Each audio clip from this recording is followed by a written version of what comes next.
અનેક વિદ્યાર્થી મિત્રો, 9મું ચેપ્ટર સોશિયોલોજીમાં સામાજિક ધોરણભંગ, બાળ અપરાધ અને યુવા જંપોમાં આપણે બાળ અપરાધના કારણો વિશે ચર્ચા કરી.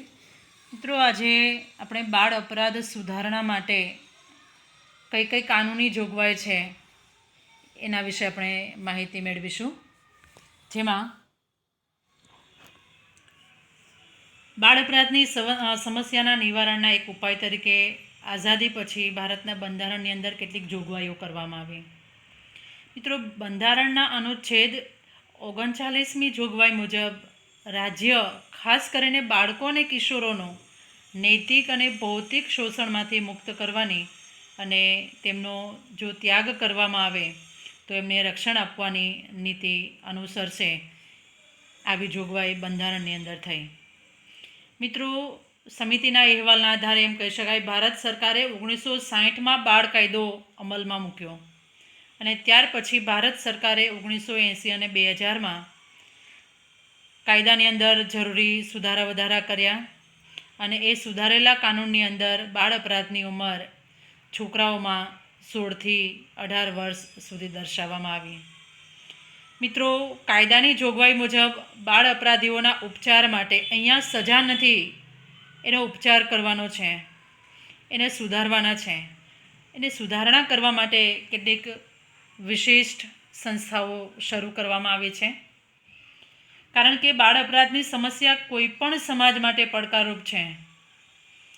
મિત્રો, દેશને આવતીકાલ આ બાળકોમાં રહેલ આવી અપરાધી વૃત્તિને સજાના માધ્યમથી નહીં પરંતુ સુધારણાના માધ્યમથી તેને રચનાત્મક બનાવી અને પાયાની જરૂરિયાત રચનાત્મક બનાવવી એ પાયાની જરૂરિયાત છે.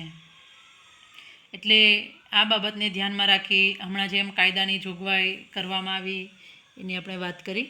તો આ જોગવાઈ અનુસાર કેટલીક સંસ્થાઓ પણ છે જે આવું સુધારણાનું કાર્ય કરે છે, જેનું સંચાલન સરકારી અને બિનસરકારી સંસ્થાઓ દ્વારા થાય છે.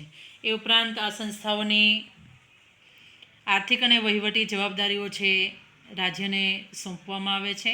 એમાંની પહેલી સંસ્થા છે બાળ અદાલત. મિત્રો, એક્ઝામ માટે આ દરેક સંસ્થા ખૂબ જ મહત્ત્વની છે. 2 માર્કના પ્રશ્નમાં પણ પૂછાય છે અને 5 માર્કના પ્રશ્નમાં પૂછાય તો 5 સંસ્થાઓ વિશે તમારે ઉલ્લેખ કરવો પડે. દેશની સામાન્ય અદાલત કરતાં બાળ અદાલત જુદી પડે છે. એની સ્થાપના ભારતમાં કોલકાતામાં 1941માં સૌપ્રથમ બાળ અદાલતની સ્થાપના થઈ.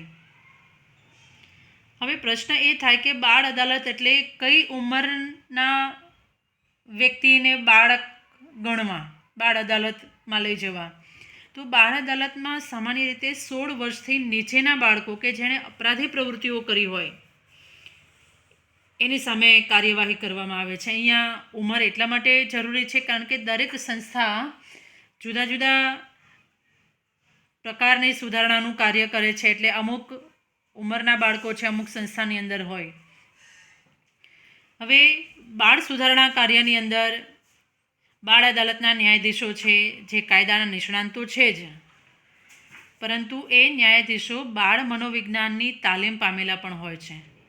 કારણ કે બાળ માણસને સમજવું ખૂબ અઘરું છે. એને અન્ય ગુનેગારની જેમ એની સાથે વર્તન કરી શકાય નહીં. એ ઉપરાંત આ અદાલતનું વાતાવરણ સહાનુભૂતિપૂર્ણ પણ હોય છે.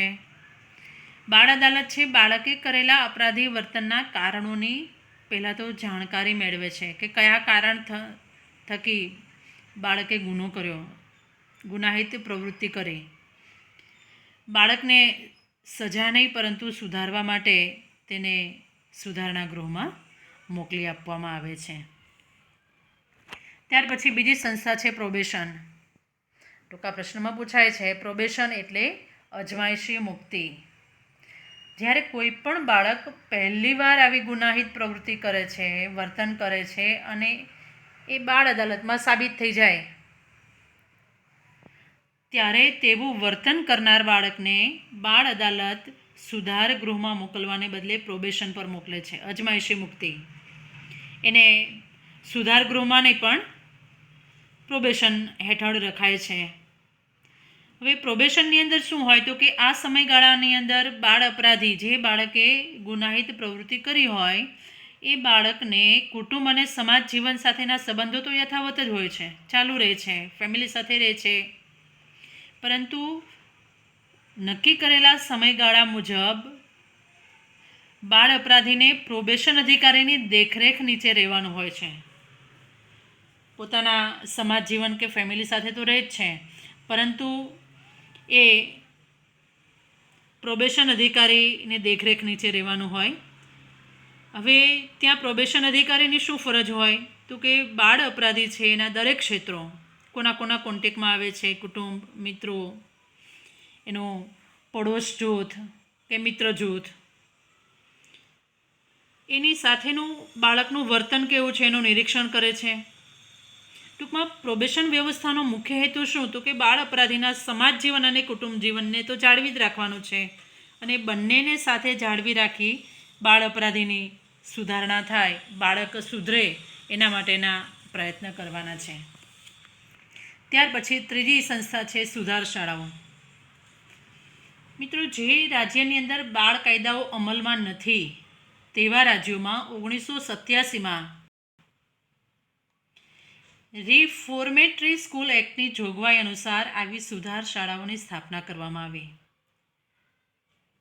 બાળ અદાલત જે બાળકોનો અપરાધ સાબિત થાય એવા બાળકોને આ સુધાર શાળામાં મોકલે, જેમાં 15 વર્ષથી નીચેની ઉંમરના કોઈ બાળકે જો ગંભીર ગુનાઓ કર્યા હોય તો એવા બાળકોને 3 થી 7 વર્ષના સમયગાળા સુધી આવી સુધાર શાળામાં રાખવામાં આવે છે.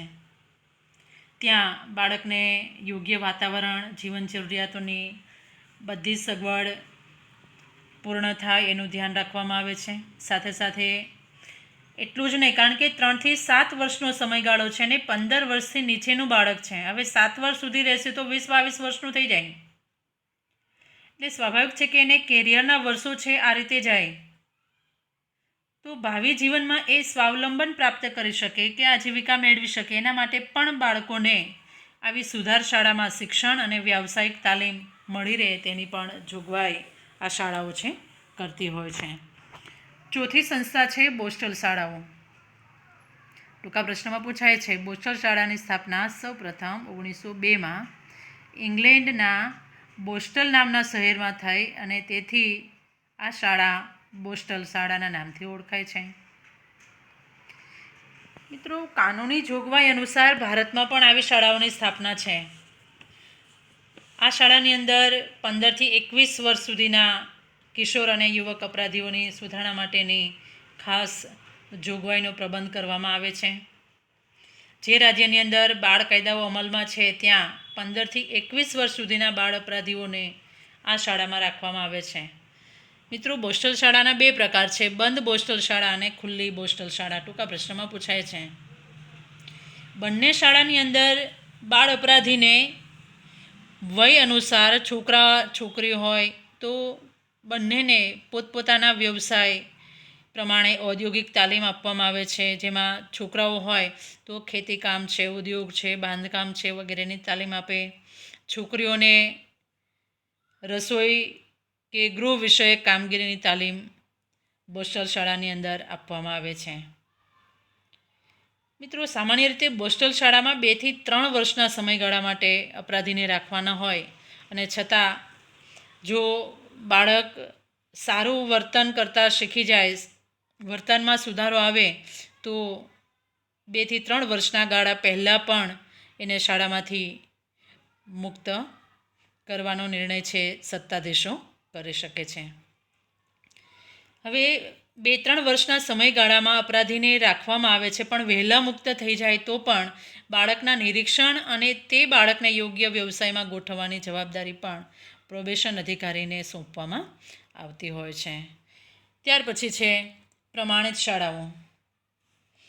મિત્રો, જે રાજ્યમાં બાળ કાયદાનો અમલ થાય છે તેવા રાજ્યોની અંદર બાળ અપરાધીની સુધારણા માટે પ્રમાણિત શાળાઓની સ્થાપના કરવામાં આવી છે. જેમાં પ્રમાણિત શાળાની અંદર જો બાળ અપરાધી માનસિક રીતે અસ્થિર હોય તો પ્રમાણિત શાળામાં તેને લાંબો સમયની સુધારણા માટે મોકલવામાં આવે છે. મિત્રો, આવી શાળાઓ છે ખાનગી સંસ્થાઓ દ્વારા જાહેર ફંડની મદદથી ચલાવવામાં આવે છે. એના 2 પ્રકાર છે, જુનિયર પ્રમાણિત શાળા અને સિનિયર પ્રમાણિત શાળા. જુનિયર સિનિયરની અંદર શા માટે? કારણ કે એજ વાઇઝ ઉંમર પ્રમાણે બંને શાળામાં જુદી જુદી ઉંમરના કિશોર બાળકોને રાખવામાં આવે છે. જુનિયર પ્રમાણિત શાળાની અંદર 12 વર્ષથી ઓછી ઉંમરના બાળ અપરાધીને જુનિયર ગણવામાં આવે છે, જ્યારે 12 થી 16 વર્ષ સુધીના કિશોર હોય તો એવા અપરાધીને સિનિયર પ્રમાણિત શાળામાં મોકલવાની જોગવાઈ હોય છે. એ ઉપરાંત સામાન્ય શિક્ષણની સાથે તેમને ટેકનિકલ શિક્ષણ પણ આપવામાં આવે છે. જેમ આપણે બોસ્ટલ શાળાની અંદર વાત કરી એ પ્રમાણે અહીંયા પ્રમાણિત શાળાની અંદર પણ જો બાળક અપરાધી મુક્ત કરી દે તો પણ એની દેખરેખની જવાબદારી જે તે સ્થાનિક કાર્યકર કે પ્રોબેશન અધિકારીને પણ સોંપવામાં આવે છે, જેનું કાર્ય છે બાળકનું નિરીક્ષણ કરવાનું હોય છે. ત્યાર પછી છે પાલક ગૃહ. જે અપરાધીને પ્રમાણિત શાળામાં મોકલી ન શકાય તેવા 10 વર્ષથી નીચેની ઉંમરના બાળ અપરાધી માટે આવા પાલક ગૃહો ચલાવવામાં આવે છે, જ્યાં તેમને નામ પ્રમાણે હજુ તો 10 વર્ષથી નીચેની ઉંમર હોય એટલે સ્વાભાવિક છે કે એને માતા પિતાની હૂંફની, પ્રેમની, સલામતીની જરૂર છે. તો આવા પાલક ગૃહમાં બાળકને કૌટુંબિક વાતાવરણ મળી રહે તેવા પ્રયત્નો કરવામાં આવે છે. અને આ પાલક ગૃહો છે સરકારની આર્થિક મદદ અને ખાનગી સંસ્થાઓ દ્વારા ચલાવવામાં આવતા હોય છે. ત્યાર પછી છેલ્લી સંસ્થા છે બાળ સંરક્ષણ ગૃહ એટલે કે રિમાન્ડ હોમ. ટૂંકા પ્રશ્નમાં પૂછાય છે, બાળ અપરાધીને સુરક્ષિત રાખવાનું એક સ્થળ એટલે રિમાન્ડ હોમ. બાળ કાયદા અનુસાર કોઈ પણ બાળકની અટકાયત કરવામાં આવે અને તેનો કેસ જો બાળ અદાલતમાં પૂર્ણ ન થાય ત્યાં સુધી તેવા બાળકને આવા બાળ સંરક્ષણ ગૃહની અંદર રાખવામાં આવતા હોય છે. બાળકોની સાથે તાદાત્મ્યનો ભાવ રાખી તાદાત્મ્ય સાધી જરૂરી માહિતી એકઠી કરી અને બાળકોના વર્તનનું નિરીક્ષણ કરવામાં આવે છે. તેનું વર્ગીકરણનું કાર્ય પણ થાય છે. મિત્રો, બાળ સંરક્ષણ ગૃહ છે સામાન્યતઃ ખાનગી સંસ્થાઓ દ્વારા ચલાવવામાં આવે છે અને સરકાર તેને આર્થિક રીતે મદદ કરે છે. એટલે આ સંસ્થાઓ છે અપરાધી બાળકોના વર્તનમાં સુધારો કરવાનું કાર્ય છે, તેમનામાં સમાજના ધોરણો અને મૂલ્યોનું આંતરીકરણ થાય એ પણ કાર્ય મહત્ત્વનું કાર્ય છે આ સંસ્થાઓ કરે છે. ટૂંકમાં એમ કહી શકાય કે એક આદર્શ યુવા નાગરિક તૈયાર કરવાનું કાર્ય છે, મહત્ત્વનું યોગદાન છે આ સંસ્થાઓનું રહ્યું છે. મિત્રો, ત્યાર પછી આપણા ટાઇટલનો જે ત્રીજો ટૉપિક છે યુવા જંપો, જેની ચર્ચા છે આપણે હવે પછીના વિડીયોમાં કરીશું.